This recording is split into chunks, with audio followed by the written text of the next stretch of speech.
Hi, welcome to the American Pianist Awards Jazz at Home, our very own house party. I'm Dee Dee Bridgewater, and I'd like to introduce you to tonight's artists. Please welcome Mr. Emmet Cohen, who is the 2019 winner, and Mr. Dan Tepfer, who is the 2007 award winner.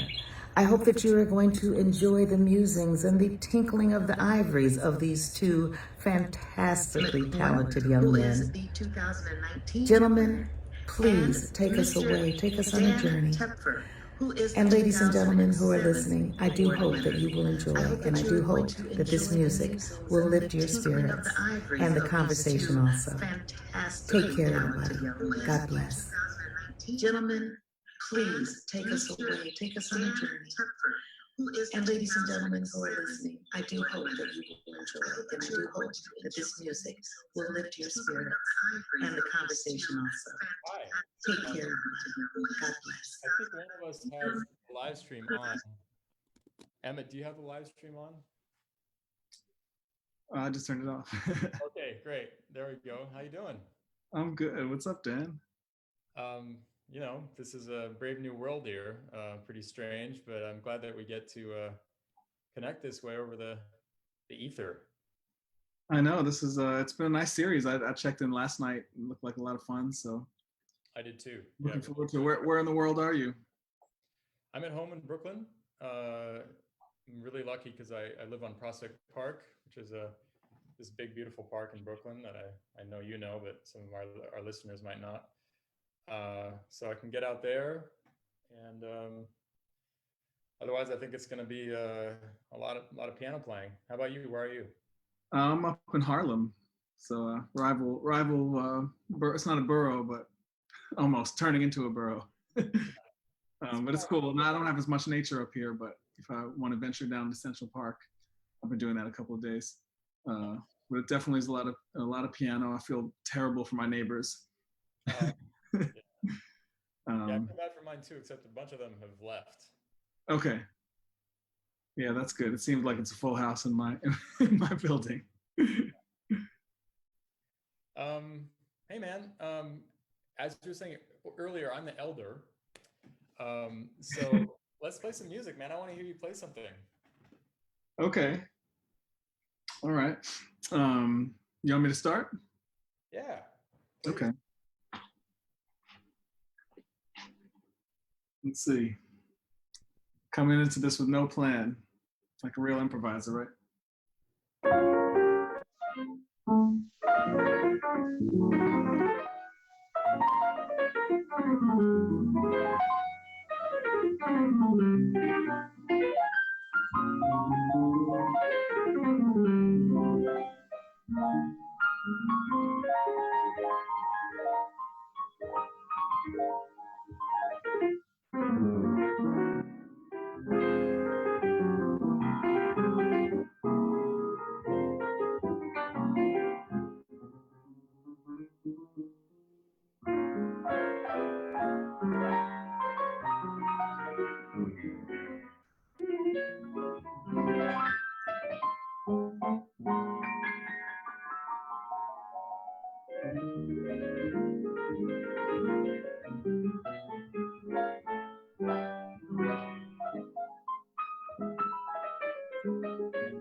Woo, beautiful, man.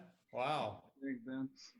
You know, that song T for Two, I have some really like very personal connections to, because my grandfather was a jazz pianist on the West Coast. Really? Yeah, his name was Chuck Ruff, and he loved that song. He used to play it a lot. He played it with my mom, who is a singer. So I have recordings of them playing it when my mom was like a teenager, the two of them, and then I've played it with my mom since then. Oh man. So it's a song that's like dear to my heart. Well, I'm glad it resonated with you. Have you ever heard the Martial Solal version of that? I never have. You know who that is, though, right? Yeah, of course. Yeah, French for pianist. those yeah. For our listeners who don't know, Martial Solal is this really innovative French pianist who's now 92, and he really developed a language of his own. And that's also one of the songs that he dug a lot. He does this completely wild version of it. Man, beautiful playing. It's like really, really swinging. Thank you. That's like a song that just all the piano players have gone through. Like that song has gone through all of the piano players. Like when you think of like Tatum, when you think of Bud, when you think of like even Monk had a version over called Skippy.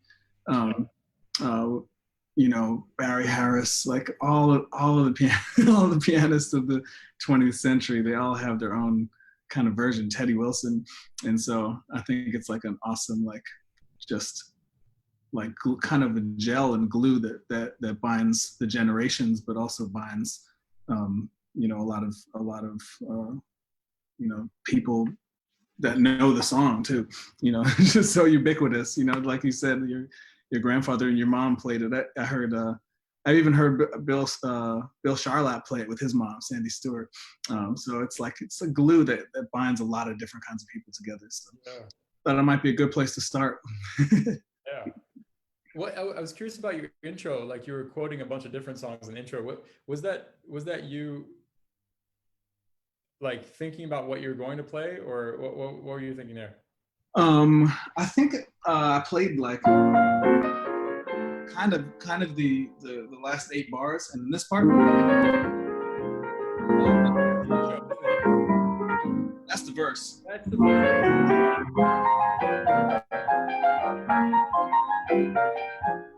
Yeah. It was that thing going through my mind when I was listening to it. I'm like, you're like, I know this. I recognize that. And then, of course, now that you mentioned that that's the verse, I can hear the Blossom Dearie version in my mind. Yeah, nice and slow. She does the verse. Cool, beautiful, man. Okay, let's see. I guess it's my turn, eh? Maybe I'll play a Monk song. I hardly ever do this anymore, but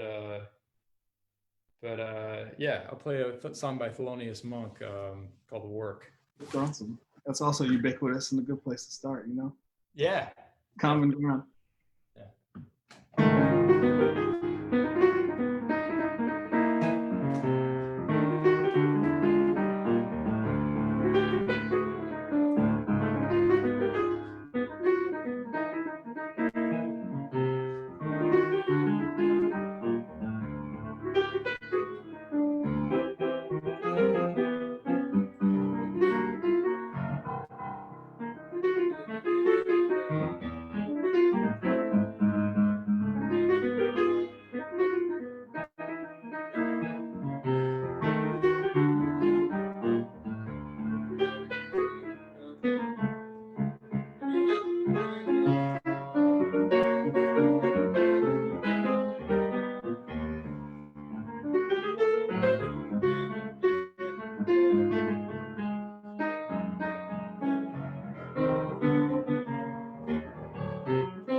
Yeah, man. Beautiful, Dan. Thanks. Um, It's funny. I just I love that music, and I hardly ever play it anymore. So uh, I've been what? it's just been part of my kind of quarantine practice uh to like get back into that stuff. I've been practicing a lot of Bach, but um, trying to balance that with getting back into some of the older jazz stuff that I haven't played in years. Yeah. Yeah, I mean, it didn't sound like you took any time off. Sounded awesome. I love the way that your brain works and the way that you orchestrate, using the different registers and the different elements of music that pianists don't often, I mean, pianists that I hear don't often uh, think of.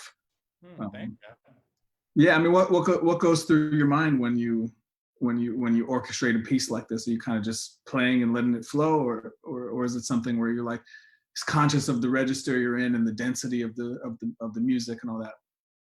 Yeah, that's a great question. I'm sure it's the same for you. It's always kind of a balance between um, letting your intuition guide you, and then maybe also having a kind of a little bit of a guardian above that, saying, yeah, maybe you've been hanging out in the bass for a little too long. Let's do something different now. Yeah, But I think the big thing for me with this kind of approach is above all to just try to be spontaneous and think of it just like the conversation that we're having right now, where if there's something that excites me, I have the freedom to say, hey man, this is really exciting, or I can also be like, oh, now we're being very serious. And I think in the process of playing a piece of music, if I let my body be free and my mind be free, I'm just going to naturally want to go to those places. And those places for me express themselves via, yeah, maybe orchestrative elements or textural elements that are going to be in contrast with each other.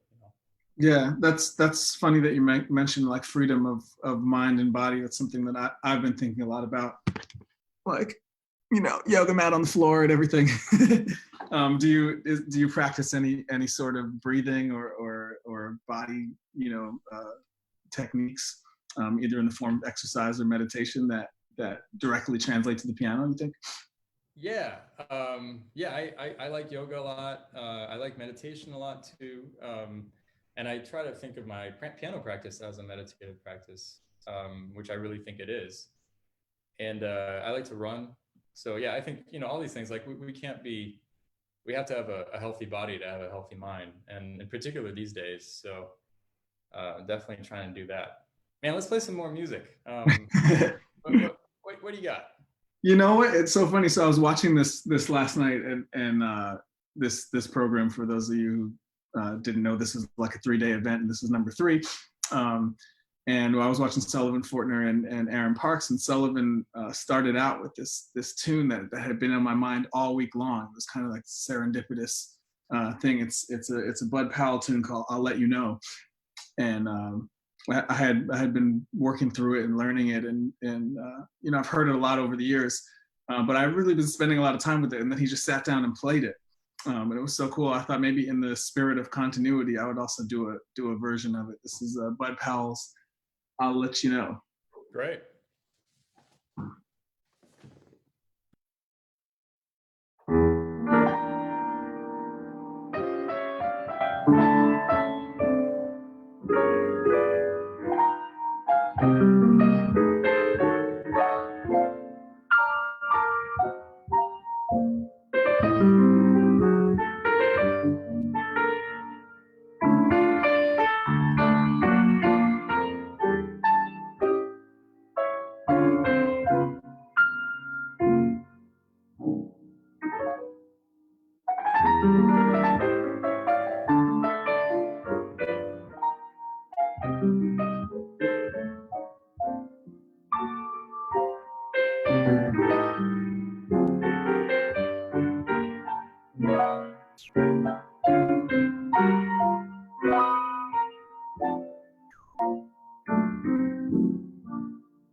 Beautiful, man. You know, it's great to hear you play that because um, I came to Bud Powell in kind of a I guess in a weird way for me because I came to him kind of late. In my teens, I listened to a ton of Monk, listened to a ton of Ahmad Jamal and Bill Evans and Keith Jarrett and Brad Maldau. And Bud Powell was somebody that I couldn't quite connect to when I was younger. Like there's it's not as theatrical as Monk. It's much more reserved, and once I got more attuned to just like the intricacies of getting every note right in bebop, I couldn't help but just like admire him to an incredible degree because it's just incredible what he does.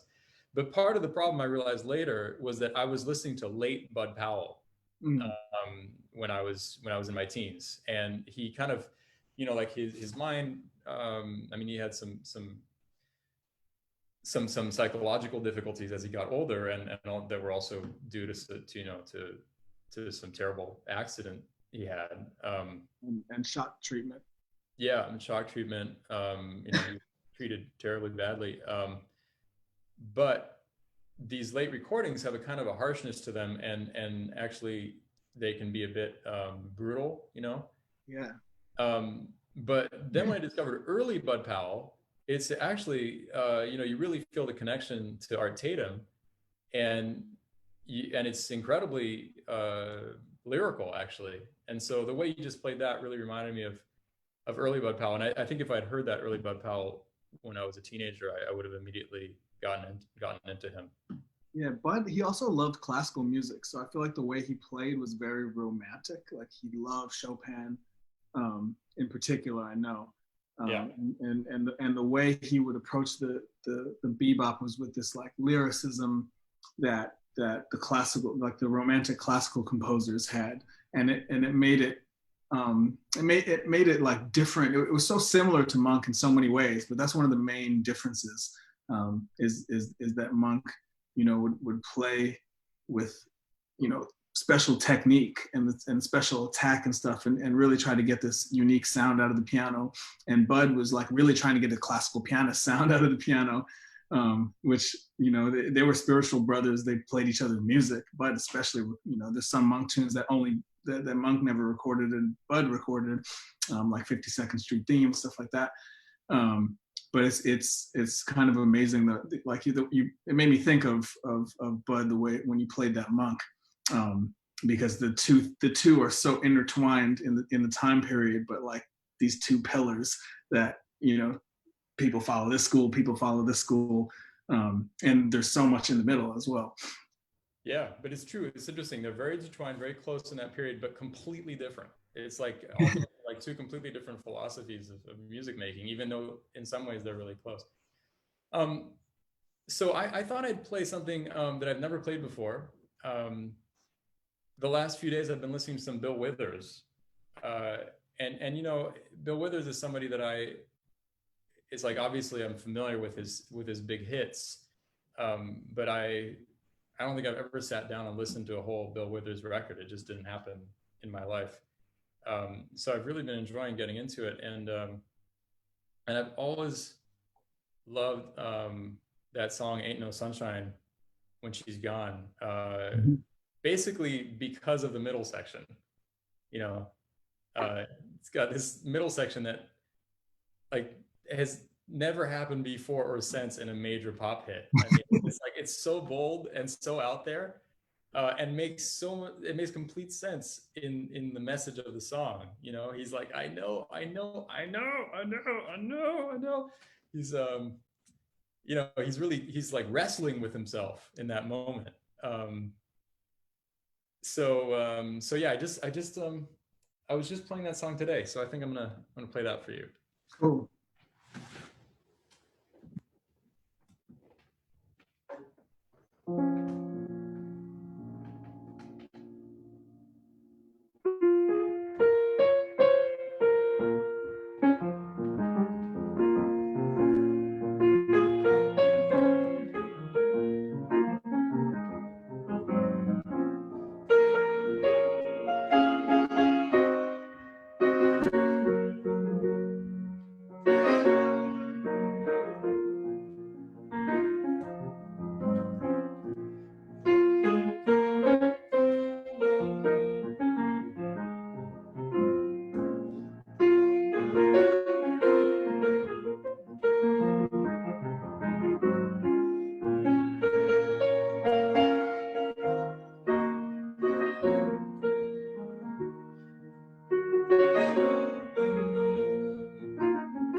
Yeah.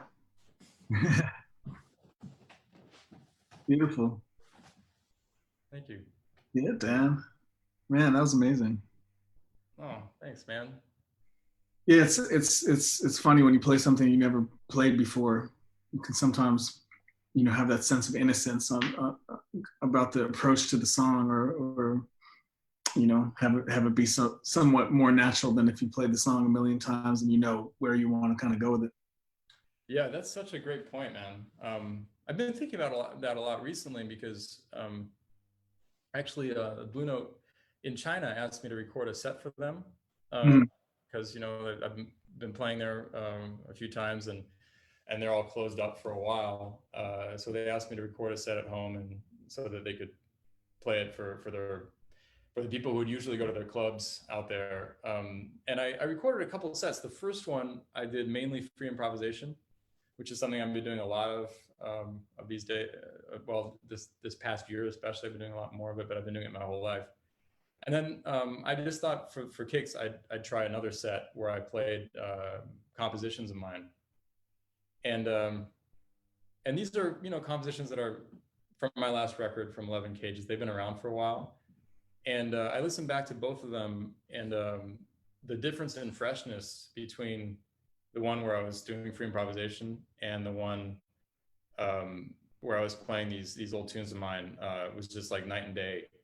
So I think for me, it's definitely really essential to keep things fresh, keep playing new things. Be genuine about how excited you are about something instead of just trying to get excited about something that actually you're not really that excited because you played it too much. I'm not very good at that anymore. Yeah, there's whenever I see people with like huge hit songs who have to play them every night, that's one of the biggest challenges of fame and success of the music industry. You have a hit, you have to play it every single night, and you have to try to get excited from that place. But I had a great teacher, Shelley Berg, who said, doing that is like waking up next to the person you love every day and saying I love you and meaning it every day. So it is possible to get to that with something. And I know people that have played these songs for 80 years, old jazz masters, and they can still find something new on the songs. I'm sure that's something we have in common. Your project with Lee Konitz. Yeah, she's been playing the same 12 songs for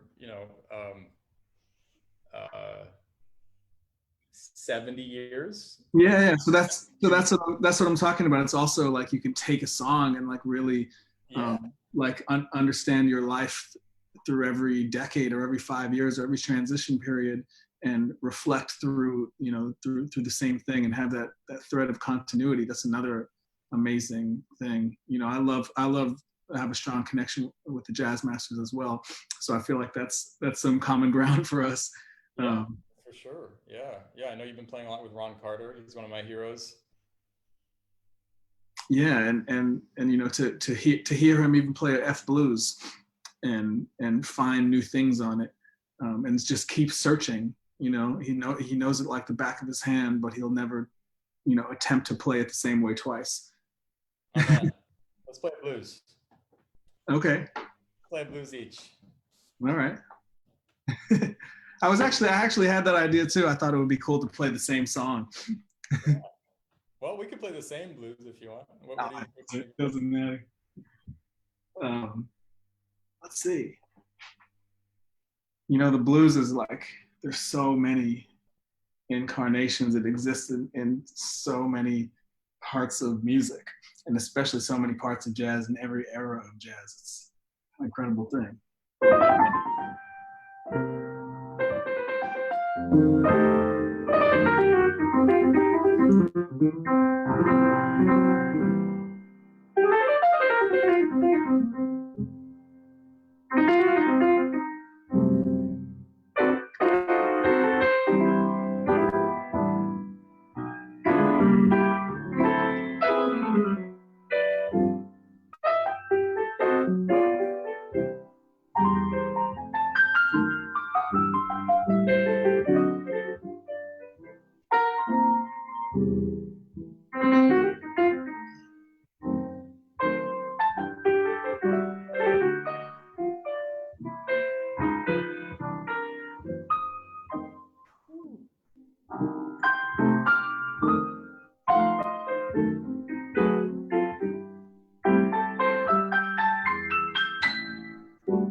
Woo!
Yeah, beautiful, man.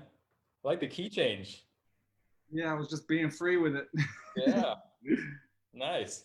It's like that was actually, yeah, that was very slickly done, because sometimes those moving a half step up can be like a corny thing, you know. But in your case, it was like um, it was very smooth. Actually, it didn't you didn't make a big deal about it. It just kind of just happened, you know. Yeah, I mean, it's kind of weird. I was just, I wasn't like, obviously we didn't plan anything out, and I thought about going up a half step, and I kind of did. I modulated from C to D flat, but I just stayed on the D flat as the 4 chord, and actually I was playing an A flat at the end. Yeah. So it was, it was a weird transition, but that's the stuff we search for in the music is like, I always try to surprise myself, because that's how it really becomes spontaneous. Like, you can't surprise an audience without surprising yourself. You have to like be honest and feel it. Yeah, well, I play a lot of classical music, Yeah.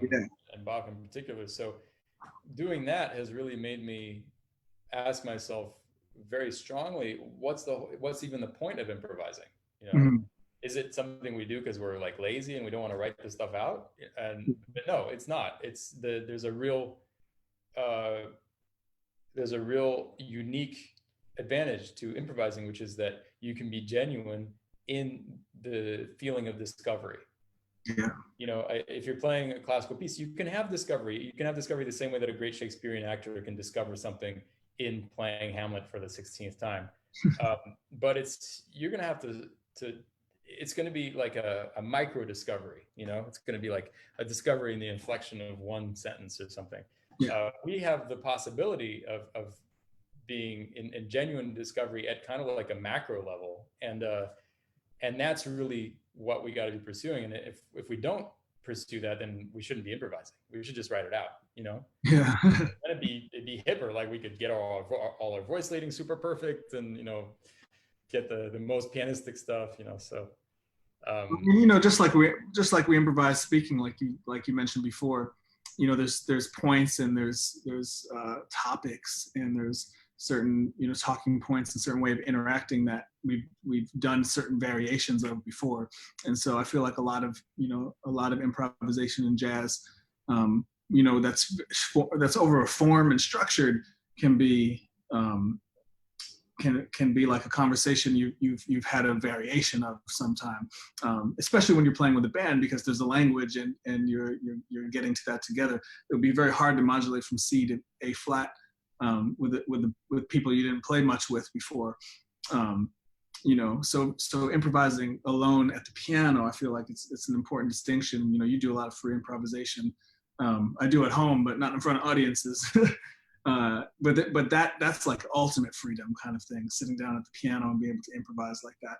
And it's funny, the last time I saw you was like 10 p.m. at the Yamaha Artist Service, in 54th Street. And I was in a practice room. I had been there for like 9-10 hours, and I walk out and I hear some piano going on in the main room. I look in and you're in front of the green screen with the disc clavier playing. And you gave me a little preview and showed me what it is that you do with that. Yeah. But I thought it would be cool to ask you about it in front of the audience here. Oh yeah, well, maybe I hadn't thought of this, but maybe I'll try playing a blues with that. You have it on your piano? Yeah, I have it. Let's see. Or you could do the blues and then come to that after if you want. Yeah, how much time do we have?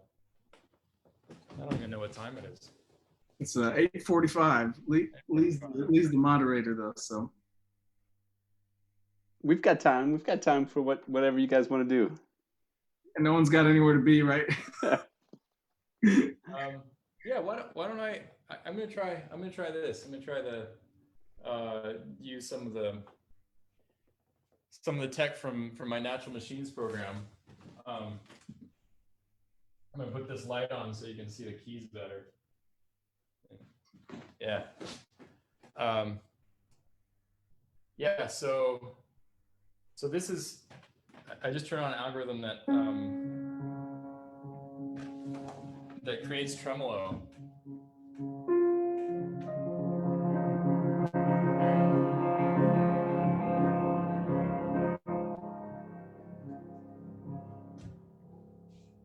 So I think I'm going to try to play a blues for that.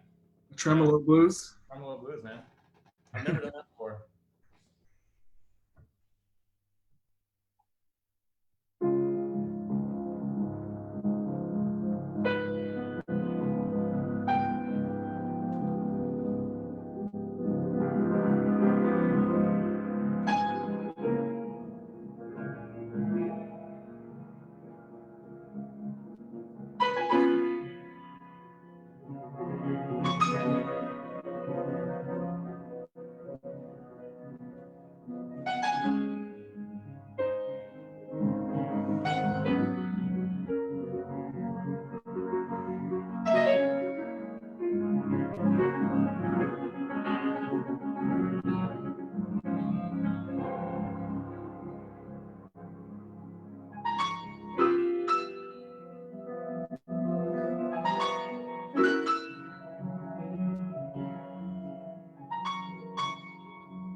Yeah.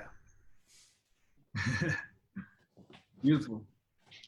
I mean, Yeah. that's kind of the whole point of these programs that I've written to improvise with me is that they do surprise me. You know, like that's really, that goes right to the core of it. It's like, you know, we've been playing this instrument our whole lives, and sometimes I personally need a little help in order to keep it really genuinely surprising. And so this is one of the ways I've come up with. Where did you get the inspiration to do that? To start messing with the disc clavier? Man, that's a great question. I mean, so the inspiration to mess just with computers and writing programs that generate music, that really comes from my childhood because when I was a kid, my dad is a biologist, and he brought back a Macintosh Plus from his lab because it was getting old and they weren't using it anymore. And I actually started writing little programs on it when I was maybe 9 or 10 or something like that. And then in my teens, got really into programming. And then kind of put it aside for a long time in my 20s because I was just single-mindedly focused on the music. And then in my late 20s and in my 30s, I started getting really passionate about it again. And then I went to the Yamaha space in Manhattan and sat down at a Yamaha disc clavier, which is one of these pianos here that can play all by itself. It's like a modern day player piano. And suddenly the light went off in my head. It's like, wait, if I use this, not only can I write computer programs that will improvise with me and that will generate their own music according to rules I can figure out, but the computer will express itself exactly the same way I'm expressing myself, which is on this acoustic instrument. And so that was kind of a lightning bulb for me, you know. Yeah, it's amazing concept you got there, and just to see it live and to see the different, you know, I did some Dan Tepfer research before we met up tonight, just because it's been a while. But I checked some of the videos and stuff, and there's a lot of different algorithms that you have, a lot of different ways that that you can program the piano to interact with you too. So I thought that was really well, thanks so much for checking it out, man.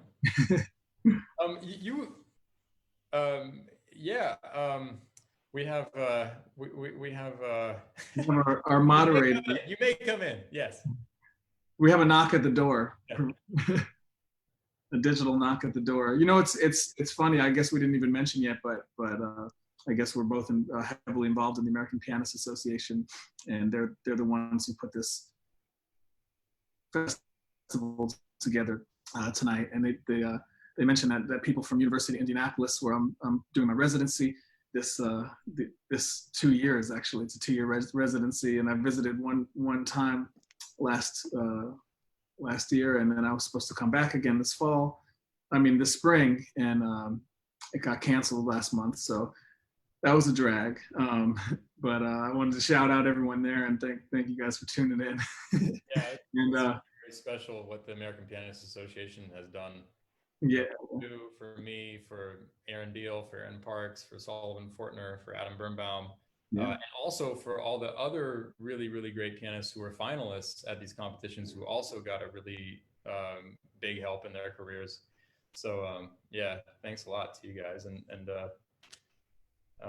Ed, did you want to say a word? Well, yeah, Dan, Emmett, you know, thank you for a beautiful night of music.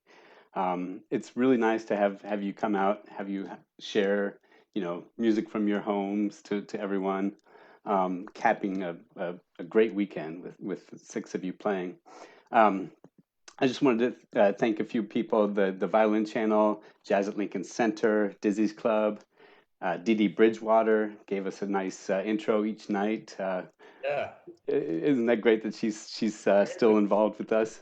Of I course. grew up in Paris, and I used to get to hear Dee Dee semi-regularly in Paris because she was living there in the 90s. She's like also a strong presence in my life. That's fabulous. Jazz Times shared, so that's good. And I also wanted to give a plug for you guys, what you've got coming up. So Emmett does a weekly stay-at-home concert on Mondays, right? That's right. Monday, 7:30 Eastern time, New There, York time. there we go. And Dan, he mentioned how he's been practicing a lot of Bach lately. He's going to be doing a his Goldberg variations for us here on American Pianist Association Facebook on May 3rd. So we're looking forward to that, Dan. Yeah, I am too, and I'm gonna have I'm working on getting a really nice streaming setup at home with like my professional audio gear and some nice cameras. So I'll have that working for then, and I'm excited to see what happens with that. Doing a real like high quality live concert over the internet. Yeah, right. Yeah. Awesome. Well, can't wait. I'll let you guys get back to the music. Again, thank you so much for sharing your gift with us, and we really appreciate it. Thank Thanks, you. Lee. Thanks, American Piano Association and Dizzy's and all you beautiful people out there. This is such a crazy time to be a musician. Um, but there's never a lull. There's never a time when you're bored as a musician. There's always something to explore, always something to practice. And Yeah.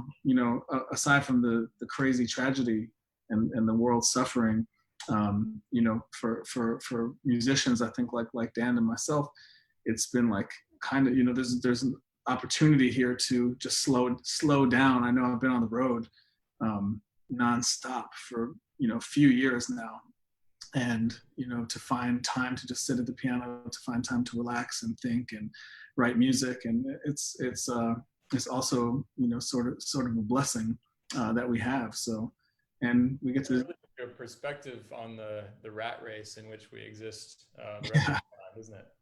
the hamster wheel, right? It really does. Yeah. I don't know how much, I think it's going to make me really reevaluate, especially how much flying I do. Yeah. Yeah. Try to think about that a little more carefully because it's bad for the planet and it's bad for us too. So, Yeah, that's why I did so much flying. I started trying to do yoga to counteract all the planes and all the nights where you sit upright on a red eye plane or something like that. It's it's a different lifestyle to be able to just be home and try to get into a routine. yeah. Well, Yeah. what do you got to kind of go with that message? Well, I think it definitely feels like from all the people I talk to all over the world, it feels like almost a wartime, and not in the sense where people are battling each other, which I think is kind of the amazing thing. People are unified. People in every country of the world are pretty much experiencing some version of the same thing, where they are staying inside to try to flatten the curve and to try to help the world rid itself of this virus in whatever way they can. But it reminds me of wartime, and that there's a song that resonated with a lot of the World War II soldiers when they came home, everything. And I think it might be cool to play that song. It's an old Irish classic called Danny Boy. Oh, Danny Boy. Hey, that's my favorite song. Really? Oh, Dedicated to Danny Tepfer. Yeah. That's what my parents call me. They call me Danny Boy. Really? I'm striking a chord with you with everything I'm playing.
Yeah, man, beautiful. Yeah. In the key of D major, like my hero Ben Webster. Oh yeah. Yeah. Gorgeous, man. I remember my roommate uh, Nora, who is a wonderful musician from Northern Ireland. Um, when we were in college together, she would tell me about these thing called facies in Northern Ireland, or like all over Ireland. I guess they're like parties, gatherings where people, entire families come together and play music for each other, and it's just this communal music making. And she says that there would always be a little kid there who would get up with his fiddle, the tiny fiddle, and he'd play Danny Boy, you know. Really?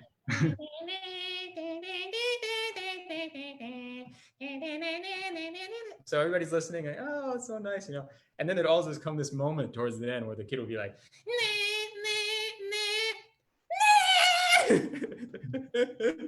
and everybody like, ah, like it's a tune that that carries within itself the horrors of that high note. And you know, anytime you hear a little kid playing it, you're like bracing yourself in anticipation. I also thought that was hilarious. Okay, well, you know, I guess this is probably our last tune, right? Is that right, Lee?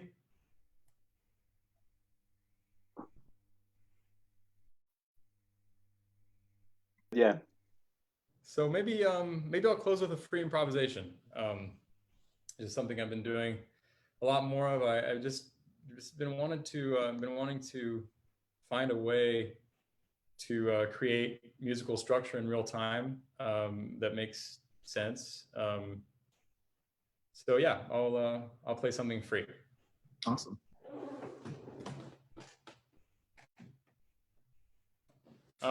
Emmet, give me a key, man. Let's see. You want a major or minor, or just a note? Yeah, I need a major or a minor. Yeah. Let's go with A flat major. Okay. Too bad you didn't say A flat minor. You know, that's what you get when you drop a grand piano down a mine shaft. That's right. Okay.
Awesome. Dan Tepfer in A flat. Yeah. Amazing. Amazing. Yeah. Is that kind of the similar kind of thing you do when you do the Goldberg variations and variations? Actually, that's really different because in the Goldberg variations, everything is based on a preset harmonic pattern. Because Bach plays this.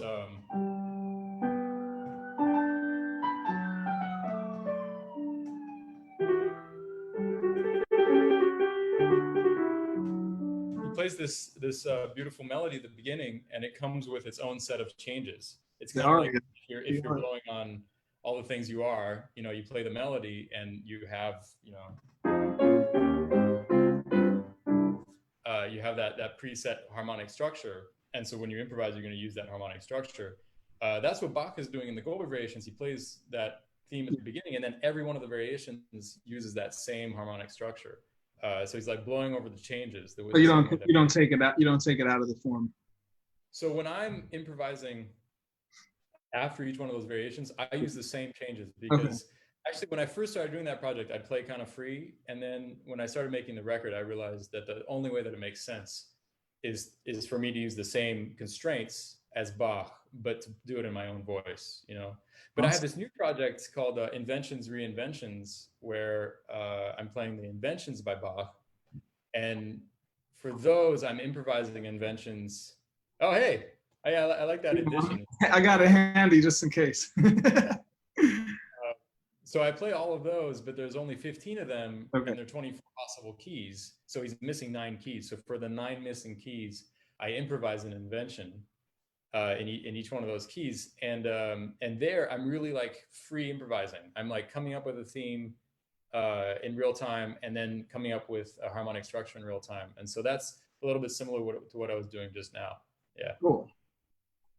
Awesome. Yeah, man. You want to end things by like playing a tune and trading off courses on it?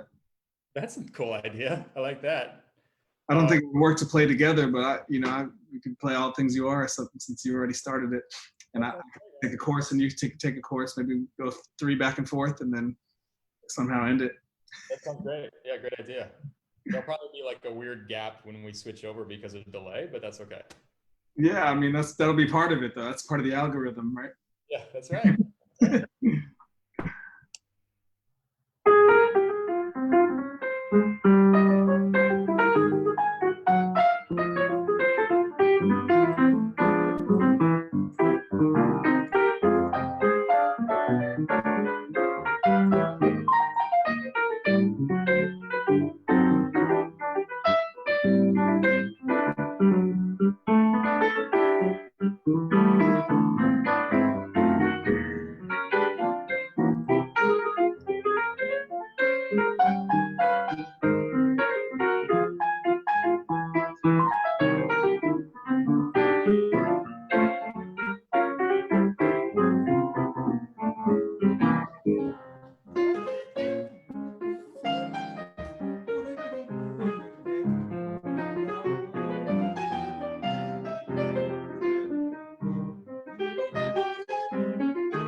That's as close to a jam session as we're gonna get. Yeah, that's right, man. Yeah, nice. Amazing. Cool. Well, I'm glad it was. I don't know how it sounded on the other side, but it's pretty cool for us. It was perfect. What a way to end the evening. Thank you both. Hey, thanks, Dan. We're gonna have to get together and play some duo piano when this thing is over. Yeah, yeah. When this thing is over, as soon as possible. Yeah. So send a lot of love to everyone out there who's watching. Stay safe and strong, positive. Check out other live streams. I'm playing tomorrow night here. I'm actually quarantined with my trio. And so we'll be in the house in the same spot here tomorrow at 7:30 Eastern time. So anyone who's watching wants to tune in, please come back and check us out. Wow, that's amazing. You guys are roommates? They live like a stone's throw away. So we are on tour, so we came off tour and we're, only seeing each other. So worked out kind of nice in that regard. Neighbors don't really like drums in here though. Wow, that's awesome. Well, yeah, I'm actually playing on a live stream tomorrow too. Let me see if I can dig up the info for a second. I'm not sure. Well, I'll post it on my Twitter and my Instagram later tonight. And so anybody who would like to check that out, just look me up, Dan Tepfer on Twitter or Instagram, and I'll post info about that live stream that's happening tomorrow. Awesome. Yeah, big thanks again to the American Pianist Association, to Dizzy's, and to all our partners tonight. It's pretty special to be able to have some semblance of live performance. Yeah, thank you so much, and thanks Emmet, man. You play great to hang. Yeah, you too, Dan. Thanks to Lee for moderating this and to putting this together. And also big shout out to Adam Birnbaum, Sullivan Fortner, Aaron Deal, and Aaron Parks also for participating in the series. All right, Big love. thanks. Good Yeah, night. see you guys soon. Thanks, Dan. Stay in touch, brother.